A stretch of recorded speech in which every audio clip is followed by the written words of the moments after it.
O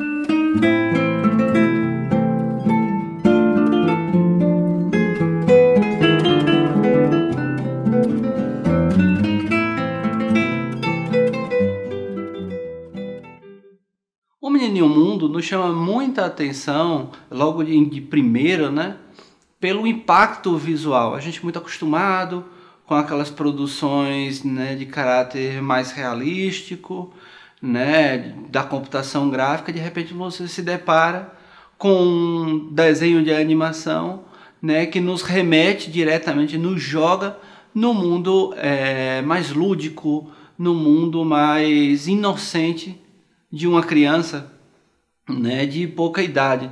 Traços simples, né, e com textura de giz de cera e pastel, contribui, né, em grande maneira para essa percepção. E o que nos conta o filme, né? Ele utiliza do dispositivo inicial, né, de uma situação, né, de uma família, de um núcleo familiar que é muito conhecido, né, uma situação que é muito conhecida para a gente, que é o êxodo rural, né? Então esse é o mote, esse é o dispositivo utilizado para nos colocar no mundo, né, da narrativa, ao que se propõe o filme.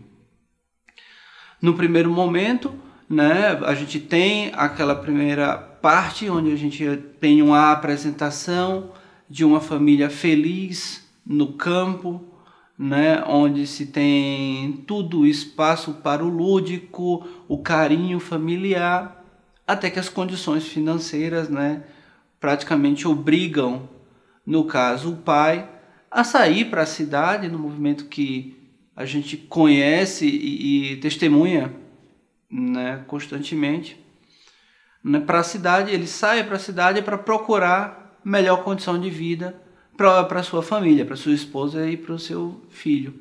E é aí que a gente tem o mote, essa saudade da criança pelo pai faz com que ele repita essa jornada, né, que ele saia do campo para a cidade, para que dessa maneira, no caso dele, encontrar o seu pai, né? A saudade é o que move. Só que eu chegando lá, a gente percebe, né, através do olhar da criança, e isso é muito marcante na estética do filme, que todos os objetos, eles remontam a algum universo infantil. Isso é muito bem marcado quando a gente, por exemplo, percebe que todos os aparatos, sejam máquinas, sejam tanques de guerra, né, tem uma característica, né? Eles têm uma construção que nos lembra muito um animal, né? Então isso é o retrato, isso é a percepção da criança sobre aquele mundo. Um mundo que não é carinhoso, um mundo que não é lúdico, né? Como o espaço que ele tinha antes, o espaço familiar, o espaço, né, do campo. E essa inocência vai se perdendo ao longo do tempo, né? Aí, com muita delicadeza isso é tratado, mas com o que se percebe da relação de trabalho do mundo contemporâneo, né? Trabalhadores magros, maltratados, com a fisionomia triste, compõem todo o cenário. É perceptível nas suas faces o desgaste, o cansaço, né? A dificuldade de alimentação, todos eles são muito magros, né? Que é exatamente esse retrato que a gente tem, né, dessa classe social que trabalha e que é explorada nesse processo. As grandes cidades, que muitas vezes são colocadas como um ideal, o lugar ideal para o crescimento econômico, né, muitas vezes não se mostra dessa maneira, se mostra um lugar inóspito, né, para essa população que migra do campo para a cidade, né, e que enchem, né, os bolsões de miséria, as favelas das grandes cidades, nesse movimento, mas que também é necessário, porque são esse exército, essa mão de obra, essa sobra, é que permite a exploração do trabalho, que é o que a gente vê muito marcado né, de uma situação onde o personagem ele é simplesmente substituído porque ele já não está com a saúde muito boa. E isso é possível por quê? Porque lá fora tem mais 200, 500, 1.000, 2.000 pessoas esperando por aquela vaga.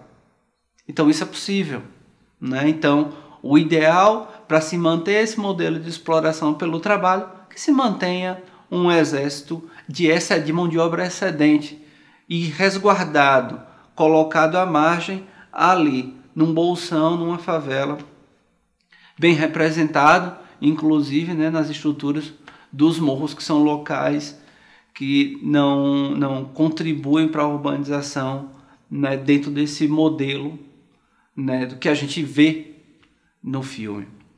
E o que é muito colocado, né, como esse pano de fundo nessa trajetória, é exatamente esse processo de exploração e de repressão, né, para que se mantenha esse modelo sem nenhuma contestação, né? E aí a gente vê, através do desfile militar, né, uma representação, né, como fosse um aviso dado, né, olha nosso poderio, né? Então não tente vir contra nós que você não vai ter força, que veja só todo o aparato que a gente tem à disposição para reprimir qualquer movimento nesse sentido.